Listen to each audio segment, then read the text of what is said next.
What up, guys? It's today on Town Ray Melo. You're listening to the Entertainment Report on iHeartRadio, live from Dubai for Friday, July 19th, 2019, delivering some major stories and trends going on in the world of entertainment and beyond. You can follow the show on Facebook, Twitter, or Instagram. Facebook.com/The Entertainment Report with Ray Melo, that's RAYMELO. On Twitter at The Enter Report, or on Instagram at The Entertainment Report. You can listen to the show anytime you want on iHeartRadio. Just go to iHeart.com or your iHeart phone app, search for The Entertainment Report, and it'll take you to the page. Tom Cruise returns as the iconic U.S. Navy pilot Pete Maverick Mitchell in the first trailer for Top Gun Maverick, the sequel to 1986 Top Gun. The 2-minute preview received nearly 2 million views on YouTube in the first few hours after Cruise introduced the video at San Diego's Comic-Con on Thursday. Ed Harris, playing Maverick's supervisor, runs down a list of Maverick's accomplishments, but notes he still holds the rank of captain after a 30-plus year career where he should be an admiral. Harris's character says, "You can't get a promotion, you won't retire, and despite your best efforts, you refuse to die." The trailer then shows scenes of Maverick flying various aircraft and riding his motorcycle. Harris says, "The end is inevitable, Maverick. Your kind is headed for extinction." Maverick replies, "Maybe so, sir, but not today." Co-starring Miles Teller, Jennifer Connelly, John Hamm, Glenn Powell, and Liz Poland, the film is set for release in 2020. Joseph Kosinski is directing the movie. Warner Bros. Released the final trailer for its upcoming horror movie, It Chapter 2, on Thursday. The 2.5-minute teaser earned almost 2 million views in its first hours on YouTube.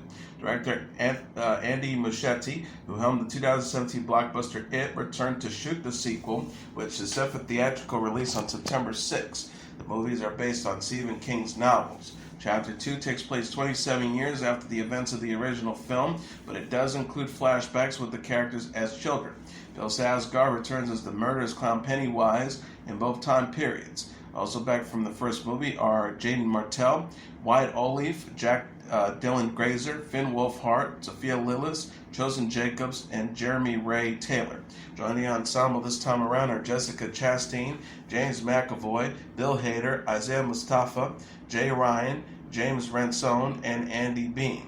In Thursday's preview, the estranged childhood friends, now in their 40s, are seen returning to their tragedy-plagued hometown of Derry, Maine, in the hopes of preventing Pennywise from embarking on another bloody rampage. Pennywise says, "For 27 years, I've dreamt of you, I crave for you, I've missed you." Another male voice is heard vowing, "We need to finish it for good," as the adult characters walk down Derry Street together. Javier Bardem is in talks to star as King Triton in Disney's live-action film The Little Mermaid, the Hollywood Reporter announced. King Triton is Ariel's muscular father in the story. The actor would join Ariel actress Halle Bailey of Chloe Times Hailey and Youngish fame. Melissa McCarthy and Harry Styles are also in talks to join the film as Ursula and Prince Eric, respectively. The live-action film will be directed by Rob Marshall and written by David McGee. The animated version of the film premiered 30 years ago. America's Got Talent host and Brooklyn Nine-Nine actor Terry Crews showed interest in the role and sang Under the Sea, a hit song from the animated film, in a video on Twitter. Quentin Tarantino says the new Star Trek movie would be a Pulp Fiction in space if he were to sign on as director. The 56-year-old filmmaker said in an interview with Deadline published Wednesday that the film would have a, quote, unique feel and a gangster element with him at the helm. Tarantino directed Pulp Fiction, a gritty and violent crime film that opened in theaters in 1994. He will work on a new Star Trek script from the Revenant writer Mark L. Smith and possibly direct the project. Tarantino says, "I don't know if I'll do it or not. I've got to figure it out, but Mark wrote a really cool script. I like it a lot. There's some things I need to work on, but I really, really like it." Tarantino also responded to Simon Pegg, who played Scotty in the Star Trek reboot films, who previously denied the new movie would be Pulp Fiction in space. Tarantino says, "Yes, it is. If I do it, that's exactly what it'll be. It'll be a Pulp Fiction in space. There's no science fiction movie that has this in it. And they say, I know, that's why we want to make this. It, at the very least, unique in that regard." He added, "There's a gangster element to what we're doing with the Star Trek thing that works out pretty good." Tarantino said in the July issue of Empire that his Star Trek would be R-rated. Zach Quinto, who portrays Spock, subsequently said on the Hollywood Foreign Press Association Conversation podcast that working with Tarantino would be an amazing experience. The Star Trek reboots consist of Star Trek in 2009, Star Trek Into Darkness 2013, and Star Trek Beyond 2016. The movies star Peg, Quinto, Chris Pine, and Zoe Saldana. Tarantino will next release the movie Once Upon a Time in Hollywood, which opens in theaters on July 26. Margot Robbie discussed playing late actress Sharon Tate in the film in a new interview this week. Netflix has canceled Spike Lee's series She's Gotta Have It after 2 seasons. Deadline confirmed Wednesday the streaming service has opted to not renew the comedy drama show for a 3rd season. Netflix Chief Content Officer Tess Sarandos said Spike Lee is one of the greatest filmmakers of all time, and we're thrilled he brought the series She Gotta Have It, 1986, based on his first feature film, to Netflix. He added, while this is our last season, we are very proud that it will be on our service for years to come, and excited to be working with Spike on his upcoming Netflix film, The Five Bloods. She's Gotta Have It is based on Lee's 1986 film of the same name and stars DeWanda Wise, Anthony Ramos, Lyric Bent, and Cleo Anthony. Lee is expected to shop the series at other networks. Entertainment Weekly said the cancellation follows news Netflix has a loss in U.S. subscribers in its 2nd quarter, the first time in 8 years. The company attributed the loss to price increase and a weak content slate. Wise, who plays Nola Darling, addressed She's Gotta Have It cancellation in an Instagram story post Wednesday. She wrote, She's Gotta Have It 2.0 has come to a restful close. It will live on and on through #Netflix, and I'm so grateful for all Nola Darling gifted me with. Thanks to Spike and Tanya, referencing to Lee and his wife Tanya Lewis Lee, an executive producer on the show. Thankful to my exceptional playmates, and so very, very, very thankful for each and every one of you. Lee's movie The Five Bloods will mark his 4th collaboration with Netflix. The film follows 4 African-American Vietnam veterans who returned to Vietnam seeking the remains of their late squad leader and buried treasure. The Five Bloods will star Delroy Lindo, Clark Peters, Isaiah Whitlock Jr., Giancarlo Esposito, Norm Lewis, and Chadwick Boseman. Netflix and Jerry Seinfeld teased the return of comedians in cars getting coffee with new clips starring Jamie Foxx, Ricky Gervais, and Bridget Everett.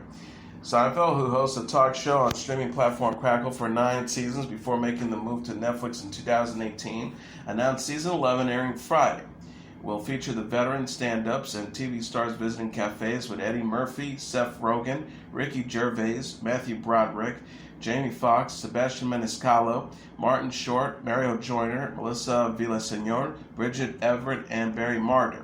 Seinfeld tweeted, doing the show with Eddie was really special. Gervais, Marder, and Joyner previously appeared in the 1st season of Comedians in Car. One clip posted to Netflix's official YouTube page ahead of the Friday premiere featured Jamie Foxx doing an imitation of Dave Chappelle, who appeared in the season 10 episode. Fox said in the clip, I love Dave because he always uses a very intelligent word to go with his hood, before changing his voice into an imitation of the comic. I was beside myself. I was cartoons. A clip tweeted by Seinfeld features the host having a disagreement with Ricky Gervais about whether it's flattering or insulting when fans try to make them laugh. Gervais argues, but it's not like someone going to a doctor and saying, can I take your appendix out? A clip shared by Netflix's YouTube account features Seinfeld taking comedian Bridget Everett to see a psychic, where she pokes fun at a cameraman having to balance his camera on his leg. Everett teases he can't hold the camera like he used to. It's like, yeah, I'll take the job, but can I sit down? Netflix previously released a trailer for the new season, which is scheduled to arrive on Netflix in its entirety on Friday. Netflix also released a trailer for the upcoming limited series Unbelievable, a crime drama inspired by true events, starring Toni Collette, Merritt Wever, and Caitlin Dever. Netflix official YouTube account shared a trailer for Unbelievable, an upcoming limited series drama based on the Marshall Project and ProPublica's Pulitzer Prize-winning article, An Unbelievable Story of Rape, as well as This Is American Life episode Anatomy of Doubt. The trailer stars Caitlin Dever as a teenage rape victim whose story is dismissed by investigators until detectives Toni Collette and Merritt Wever take on the case.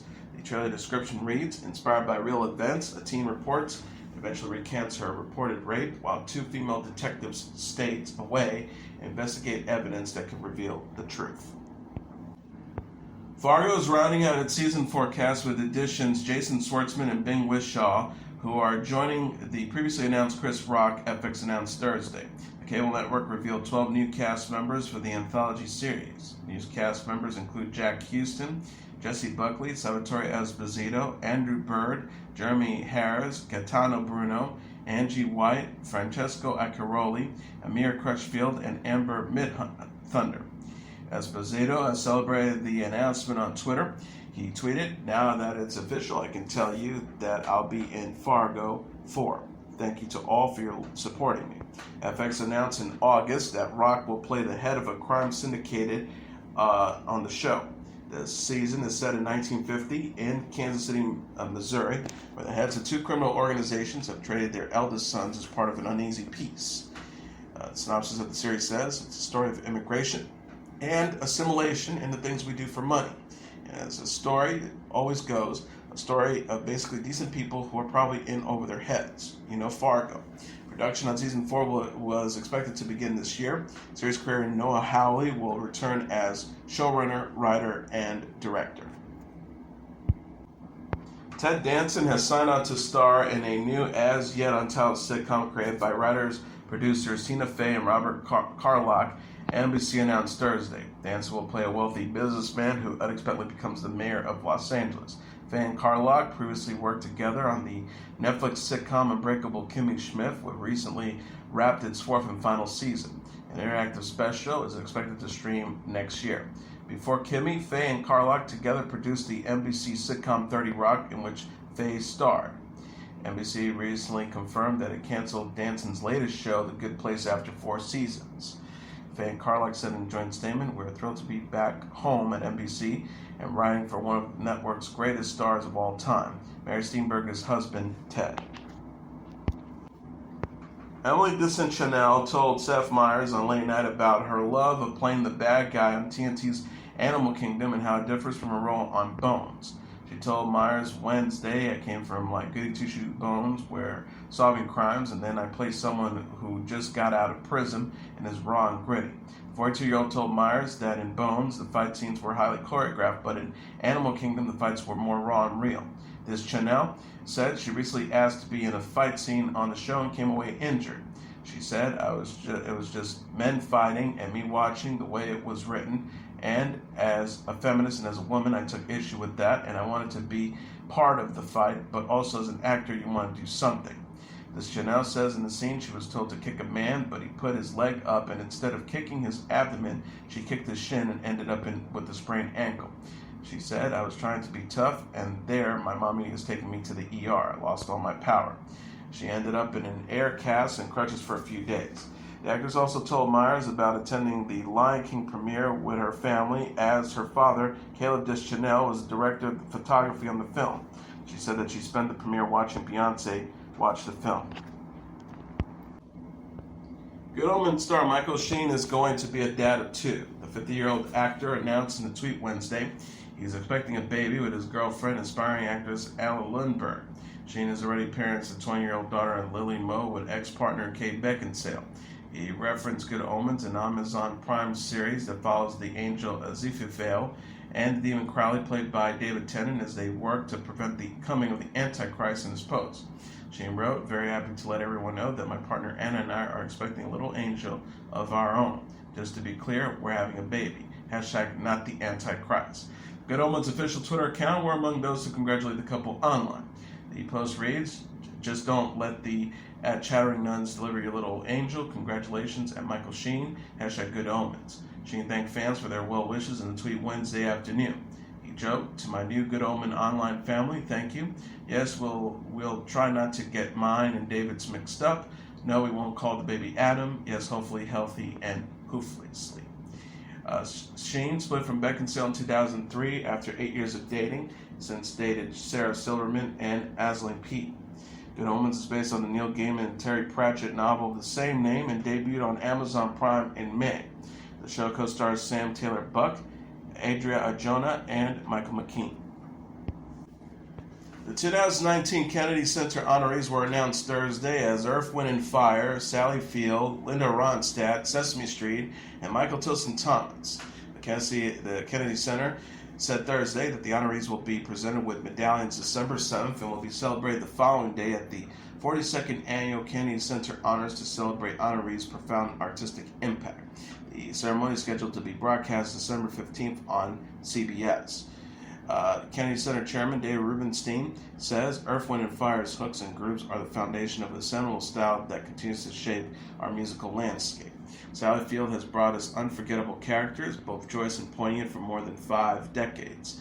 Linda Ronstadt is the defining voice of a generation, spanning genres, languages, and continents. Sesame Street continues to revolutionize how children and adults learn about our world, and Michael Tilson Thomas goes far beyond keeping score. He has shaped American music and musical institutions for the 21st century.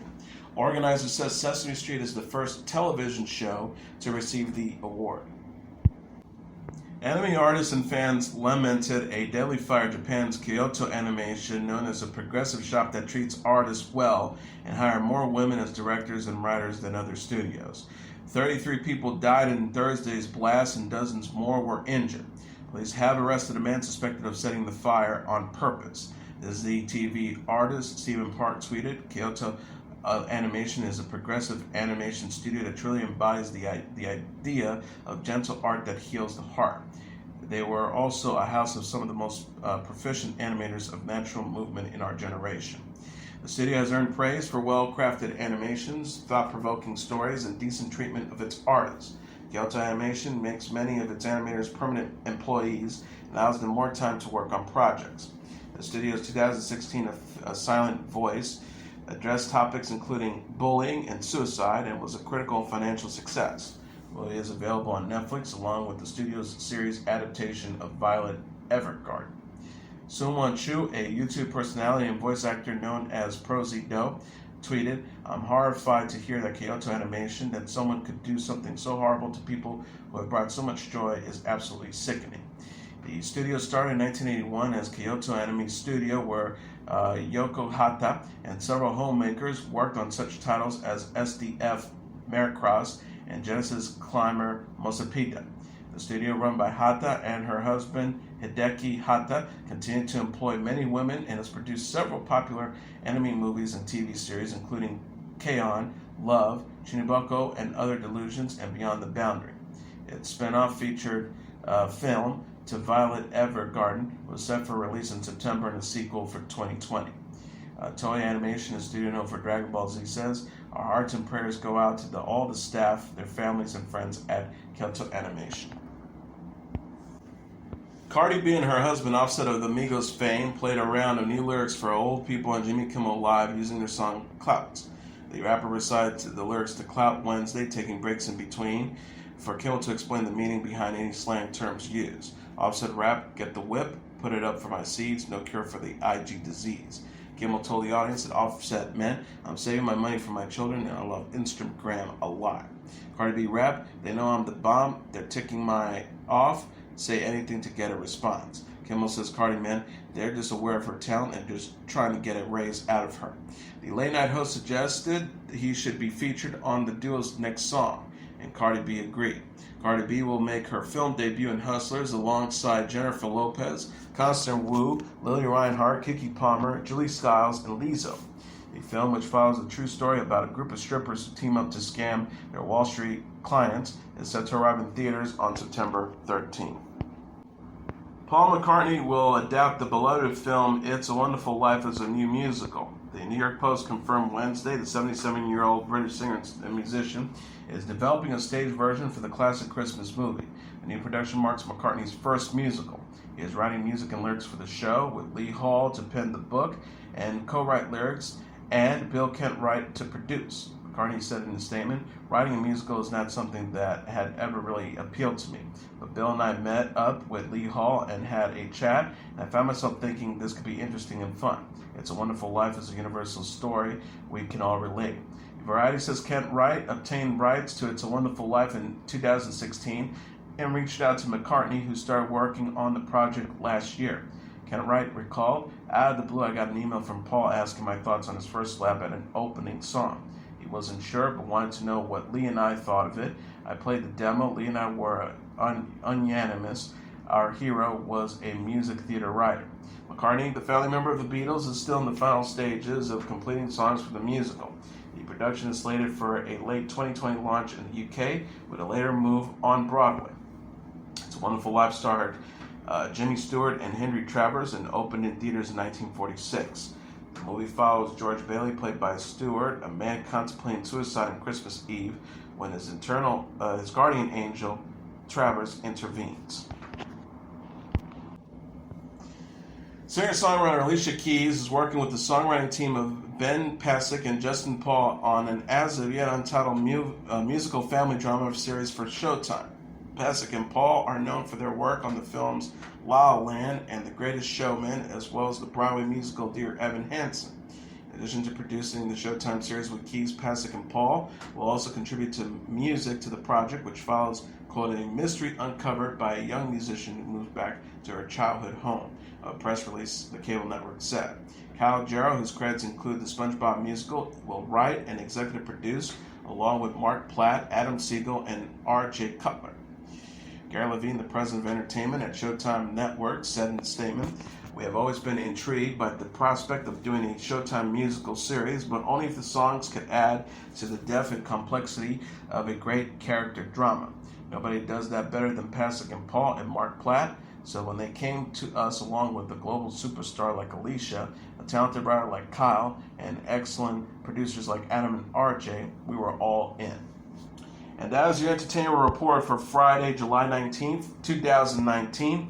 I'm your host, Mr. Downtown Ray Melo. I'll be back on Monday to deliver some major stories and trends going on in the world of entertainment and beyond. You can follow the show on Facebook, Twitter, or Instagram. Facebook.com/The Entertainment Report with Ray Melo. That's RAYMELO. On Twitter at The Enter Report, or on Instagram at The Entertainment Report. You can listen to this episode or any previous episodes of The Entertainment Report anytime you want on iHeartRadio. Just go to iHeart.com or your iHeart phone app, search for The Entertainment Report, and it'll take you to the page. Everyone have a great weekend. Good night, and God bless you all.